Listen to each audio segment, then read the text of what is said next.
Well, good afternoon, everyone. It is so good to see everybody. I am super grateful and humble. I want to again thank you all. Thank you, woman of God, for hosting us and doing just the amazing and being just the incredible woman of God that you are. Thank you. Yes, yes. So, as I begin to just really think out about what to share with you all on today, I remember something that we're almost mid-year. We're almost mid-year. And so I remember in my personal life, I took this time to go back and look at things that were prophesied and ministered at the beginning of the year.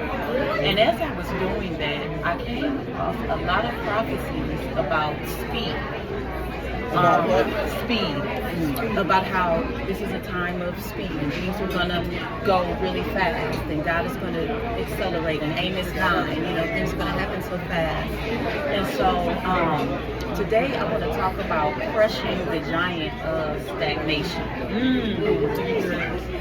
And so that's what we're going to talk about today. And so here's the thing, when you talk about stagnation, what I've seen is that a lot of people, myself included, we are in a place where we're moving, and because we think that there's movement, we think that there's progress. But a soldier can march in place and not move.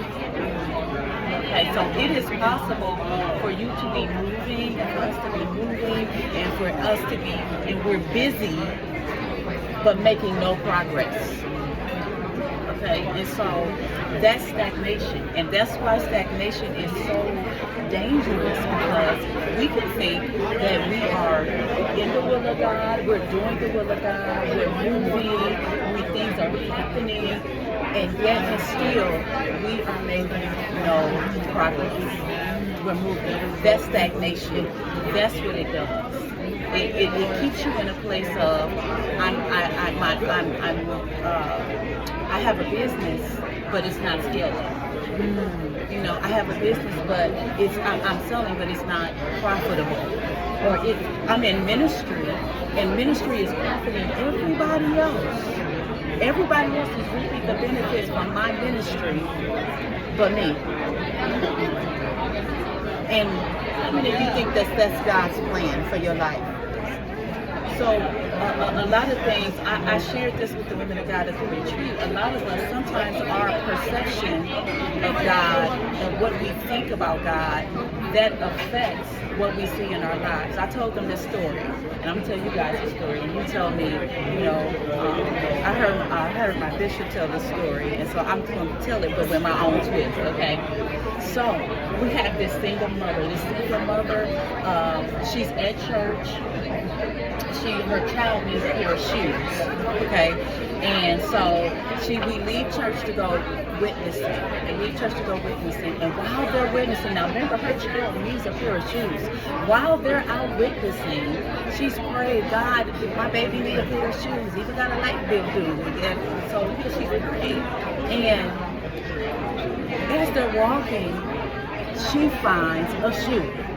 This shoe is old, it's used, but it is a shoe, and her child needs some shoes, okay? So she gets all excited. This is exciting. Oh my God, God is hearing my prayers. I found the shoe. So they keep walking, and as they're walking, guess what they find?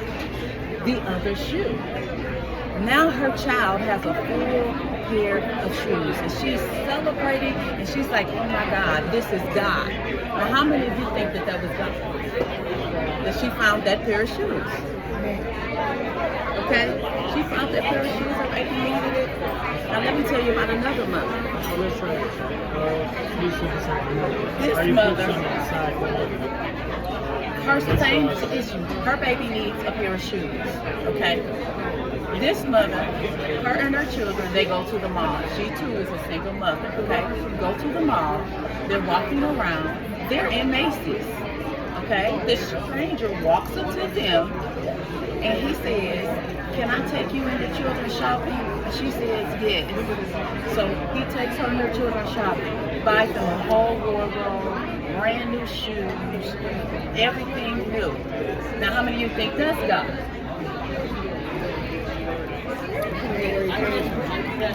Okay. Both situations God? Y'all believe both situations God? What's the difference? Why? That's it. Said they may not have heard that. Amen. It's expectation. Not only that, but it's your view of God.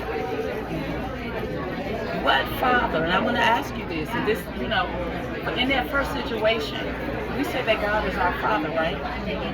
What father wants to give his kid a pair of used shoes that's found in the alley, found in the street that somebody else has?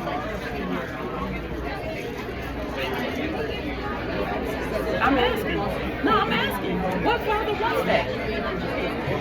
What father? And we serve not only a father, we say we serve a good father.